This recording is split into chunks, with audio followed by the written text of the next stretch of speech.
Mi nombre es Lucio Coronel y voy a dar comienzo al video síntesis de contenidos de todos los contenidos que vimos hasta ahora en el año. Voy a comenzar definiendo lo más importante, en mi opinión, ya que es la materia que estamos estudiando, que es la pedagogía.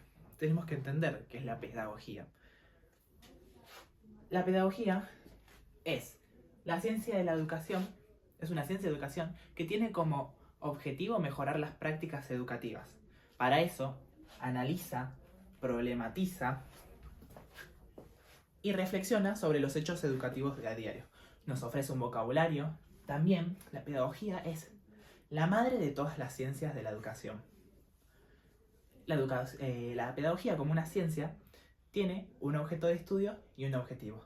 El objetivo es mejorar las prácticas educativas y su objeto de estudio es la educación.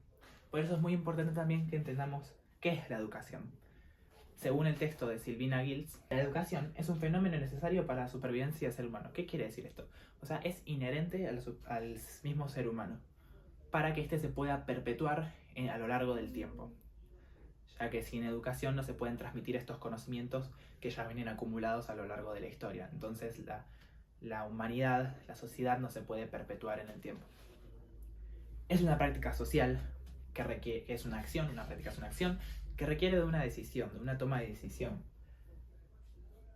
Es universal porque ocurrió en toda la historia de la época humana y ocurre en todos los ámbitos de la humanidad como especie. Está vinculada con el poder, y también lo es. Poder en el sentido de que al educar vos estás generando un cambio en el otro, entonces eso es un poder. Es histórica porque depende de cada contexto cultural que se educa y cómo se educa. Y son prácticas que reproducen y producen. Reproducen porque reproducen estos contenidos, estos saberes acumulados, estos saberes valiosos que lleva a lo largo la humanidad, y los reproducen las nuevas generaciones. Y producen porque cuando lo que tenemos no nos da las respuestas aptas, las respuestas necesarias a un problema que tenemos que innovar. Entonces la educación termina produciendo innovaciones y nuevas soluciones para estos problemas. Tiene una direccionalidad, a quién está enfocada, y tiene una intencionalidad, por qué y para qué, con qué objetivos, con qué fines. Después vamos a ver que muchos fines son políticos. La educación en el sentido amplio también es socialización, que acá la tenemos dividida en dos ramas. La socialización primaria, que es la misma educación que uno recibe en la familia, aprender a comportarse con los padres, con la familia, con los hermanos, etc. Y después la secundaria, que se divide en educación formal y educación informal. La educación formal es, por ejemplo, la escolarización, esta institucionalización de la educación. Tenemos que separar la escuela y de la educación. No son lo mismo. La escuela es la forma institucionalizada de lo que viene siendo la educación. De la educación informal puede ser, por ejemplo, toda aquella educación que se recibe fuera de esta escuela. Pero vamos a socialización, porque en la escuela, en la formal, escolarización, aprendes a comportarte como individuo, a tener un orden, horarios, etc. A saber comportarte en sociedad. Después, tenemos que aclarar que estas son permanentes, es una educación permanente. ¿Qué quiere decir esto? Que la educación permanente es a lo largo de toda la vida. La educación, tanto primaria como secundaria, ambas son permanentes. Después, la educación es un derecho. Es un derecho, es muy importante que tengamos que es un derecho porque es una necesidad básica para el ser humano. ¿Qué quiere decir esto? Que es necesario para la formación del humano en la sociedad y poder desarrollarse sus habilidades y poder estar bien económicamente, etc. Pero un derecho se tiene que legitimar, tiene que cumplirse. Se legitima por leyes y normas. Y en este caso, si lo llevamos al contexto argentino, un Estado garante. En realidad tiene que tener un garante, pero en nuestro contexto argentino es el Estado el que fue garante. Más tarde voy a profundizar en eso. Eso es la educación. Un fenómeno necesario para la supervivencia de la humanidad. Ahora bien, hubieron muchas formas de pensar la educación, pero hay 3 racionalidades que nos presenta el autor Daniel Braulovsky, que voy a profundizar ahora. Bueno, tenemos estas 3 racionalidades que nos presenta Daniel Braulovsky en su texto, que son formas que en estos 200 años se tuvieron para pensar la educación. Tenemos las teorías tradicionales, las teorías críticas y las teorías postcríticas. Las teorías tradicionales son el orden fundante, son los que fundaron esta idea de crear un orden, homogeneizar a la población, pensadas para consolidar y formar un pueblo, al ciudadano. Estas teorías tradicionales se basan mucho en lo que viene siendo convenio, educar para todos, por así decirlo, gradualmente, seccionada en fracciones de menor a mayor dificultad. Pero en este sentido de igualar y de homogeneizar a la población para que todos tengan las mismas oportunidades, surgen las teorías críticas, que dice que esta homogeneización, lo que termina produciendo la escuela, el sistema educativo, viene siendo la reproducción de las mismas desigualdades. ¿Qué quiere decir esto? Los ricos siguen siendo ricos y los pobres siguen siendo pobres. Reproduce estas desigualdades, porque no es lo mismo el chico que viene con hambre al colegio que el que tiene todas las comidas en la casa. No van a dar el mismo rendimiento. Entonces eso critica las teorías críticas. Y las postcríticas, que surgen después, vienen a agregarle a la misma crítica que ya planteaban las teorías críticas, a poner a las individualidades y a las diversidades como valiosas e importantes, darle el lugar que tienen, que en este, critican en las tradicionales, de que en este afán de homogeneizar terminan enalteciendo una cultura específica por los mismos intereses económicos de la época, que es la cultura europea del hombre blanco occidental. Entonces termina opacando todas las otras diversidades culturales que son completamente válidas. Pero ahora, todo esto estamos hablando ¿en quién? En el infante. ¿De quién estamos hablando? De las individualidades y las diversidades. ¿De quién estamos hablando? De las desigualdades. Bueno, en este caso del infante, de la infancia. Pero es importante entender de dónde viene el término infancia. Es una construcción social, o sea que no siempre existió el concepto, no siempre se vio al infante de la misma manera, al niño, que surge a partir de la Ilustración. La Ilustración en el siglo XVII y siglo XVIII produjo y trajo cambios y nuevas necesidades en la sociedad de aquella época. Con la Ilustración se produjo la Revolución Industrial y la Revolución Francesa. La Revolución Francesa produjo una necesidad política, alguien apto para elegir a quién va a gobernar y a quién va a tomar las decisiones. Y la Revolución Industrial, una necesidad económica, quién iba a poder manejar las máquinas. Entonces, en este contexto comenzó a sobrar un ente, que era el niño, que no tenía las capacidades ni para elegir ni para manejar máquinas. Por eso, acá es cuando Rousseau caracteriza a lo que viene siendo el infante. Antes Comenius tuvo un acercamiento, pero no llegó a caracterizarlo. Rousseau lo define como el infante heterónomo, frágil, débil, incompleto.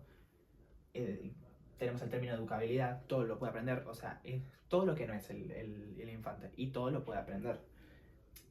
Y Rousseau plantea la educación negativa, enseñar solo lo necesario para que no se descarrile. También, si nos ponemos a pensar en la Ilustración, podemos pensar que se comienza a consolidar el hombre culto y civilizado, que después Roca quería copiar. Quería copiar este modelo de hombre culto, civilizado europeo. ¿Pero por qué? Porque ya llegamos al gobierno de Roca. Roca tenía como objetivo consolidar la nación, modernizarla y formar al ciudadano argentino. ¿Por qué? Porque la Argentina para 1880, disculpen, estaba en pañales la patria. No, recién se había independizado, alrededor del 50 se había creado la primera constitución. Entonces la Argentina estaba en pañales y necesitaba consolidar a ese ser argentino, ya que ellos realmente a los pueblos originarios no los consideraban humanos, no los consideraban como argentinos, y después todos los demás eran criollos o mezclas de otros países. Entonces tenía que formar al ser argentino. Para eso Roca incentivó la inmigración europea. Pero, ¿por qué? Una forma muy factible de medir los gobiernos a lo largo de la historia son a través de ejes económico, político, cultural, social y religioso. Esto sirve para entender el contexto de aquella época y saber por qué se tomaban las decisiones que se tomaban. En el gobierno de Roca, el eje económico era liberal y un modelo agroexportador que trajo un gran crecimiento económico en el país. El capitalismo económico, en el político era un modelo conservador oligárquico. No quiere decir que Roca era oligarca, sino que su modelo era oligárquico. Del cultural era replicar la cultura europea, traer zoológicos, traer teatros, todo aquello que era de la cultura europea y que se tomaba como civilizado y culto, replicarlo en nuestro país para poder civilizar a la barbarie, aquellos gauchos, aquellos clases populares, nunca contando los pueblos originarios, esos no eran humanos. Después tenemos el eje social, que era incentivar la migración europea, también para esto mismo, para poder contagiar, como le decían, a la barbarie, y el religioso, un proceso de secularización. ¿Qué quiere decir esto? Que la iglesia progresivamente vaya perdiendo el poder sobre las cosas y que empiece a ganarlas el Estado, como por ejemplo actas de nacimiento que eran todas llevadas a cabo por la iglesia, que después pasan al Estado.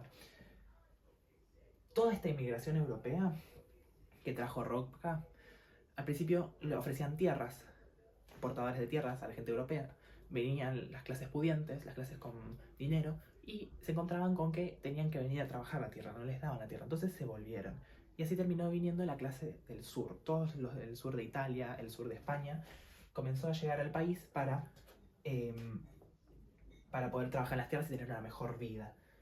Entonces Roca se encontró con una gran diversidad cultural y muy alejado de su objetivo anterior, que era formar al ciudadano argentino. Entonces, con esta mezcolanza que Roca tenía, y además traían las ideas comunistas y socialistas que iban en contra del modelo liberal y agroexportador que llevaba Roca, se le ocurrió, bueno, la solución que se plantea en aquel momento es crear un dispositivo de control social, en este caso la escuela, que ya existía, ojo, ya existía, pero en manos de la iglesia. La iglesia controlaba, y esto era un problema para el gobierno de Roca, porque ellos necesitaban llevar a cabo el control. Así que en 1882 se llevó el primer congreso pedagógico, el debate entre la iglesia y el Estado, que se llevó a cabo en nuestro país y vinieron muchos pedagogos a lo largo de Sudamérica. Se termina decidiendo que el Estado tenía que ser el encargado de la educación. Entonces, en 1884 se sanciona la Ley de Educación Común número 1420. Tenía como objetivo homogenizar a la población y formar al ciudadano argentino y trabajador. Homogenizar todas estas diversidades que traían los inmigrantes. ¿Cómo lo hace? A través de el sistema de control social. Organiza el sistema de control social, la escuela ya existente pero en manos de la iglesia, pero en este caso pasa a manos del Estado. El Estado es el garante y el organizador de esta educación, de este sistema. Tenemos las características que nos trae esta ley, de este nuevo sistema. Un nivel primario de 6 a 14 años. ¿Por qué de 6 a 14 años? Por un proyecto a largo plazo y porque en la infancia, tal y como mencionaba Rousseau, este ser manipulable, frágil, débil, que todo lo puede aprender, era el más moldeable que se encontraba para poder formar al ciudadano argentino y trabajador. Entonces, también terminaba reproduciendo eso que aprendía en la escuela en las familias de los inmigrantes. Era mixta porque eran para hombres y para mujeres, pero en aulas separadas. Era universal porque era para todos. Decimos para todos porque obviamente quedaba fuera toda la barbarie y los pueblos originarios no entraban ni ahí. Pero decimos universal y para todos porque iba tanto el hijo del médico como, por ejemplo, el hijo del panadero. El hijo del político como el hijo del carnicero. Por poner un ejemplo. Era graduada, tal y como mencionaba Comenio, el padre de la pedagogía. Graduada fragmentada en años o ciclos de contenidos, de menor a mayor. Era gratuita porque el Estado Nacional era el garante, que esto cambia en la dictadura nacional de 1976, cuando pasa la batuta, pasa la garantía a las provincias, y las provincias se tenían que hacer cargo de la educación. Era obligatoria hasta cuarto grado, un derecho impuesto, que sea obligatoria es un derecho impuesto. Como decíamos que la educación es un derecho, pero en este caso estaba como derecho impuesto que aparecen cuando hay intereses propios de la clase política para garantizar ese derecho, porque hay intereses detrás. Era laica en la práctica, ¿qué quiere decir esto? Que no se enseñaba ninguna religión, pero tolerante en la teoría. O sea que en la teoría seguía estando la religión católica, pero toleraba cualquier otra. Entonces por eso no se enseñaba ninguna. Entonces, como dijimos, el objetivo era homogeneizar a la población. Y esta palabra no les suena, ya la he mencionado anteriormente, con la teoría tradicional. La teoría que se lleva a cabo en esta organización del sistema educativo es la tradicional. Un docente como centro, un alumno pasivo que solo tiene que aprender. Es asimétrica esta relación. Enciclopedismo, ¿qué quiere decir esto? Que el docente tenía un manual que tenía que seguir a rajatabla, que era su Biblia, por así decirlo. Y no se podía salir, no existía el pensamiento crítico. Y orden y disciplina, tal y como lo mencionaba el orden fundante para poder formar a un pueblo. Todas estas ideas son las que toman la ley 1420 y la teoría que se lleva a cabo la teoría pedagógica que se lleva a cabo para llevar a cabo esta tarea de formar al ciudadano argentino y trabajador. Entender todo el contexto histórico de nuestro país y el contexto histórico de las definiciones de educación, pedagogía, de dónde vienen, por qué, las teorías que se llevaron a cabo de pensar la educación, son importantes para que nosotros como docentes podamos llevar a cabo nuestra función y podamos entender cuál es nuestro camino y cómo influimos nosotros en la educación, en la enseñanza que le estamos brindando a los chicos. Entonces es muy importante entender también las teorías que llevamos a cabo, las prácticas pedagógicas y si vienen consejos. Entonces para esto nos sirve la pedagogía, para desnaturalizar lo que ya tenemos naturalizado por nuestro paso propio por la escuela y no replicar ciertas prácticas que se impusieron en su momento por intereses políticos del momento.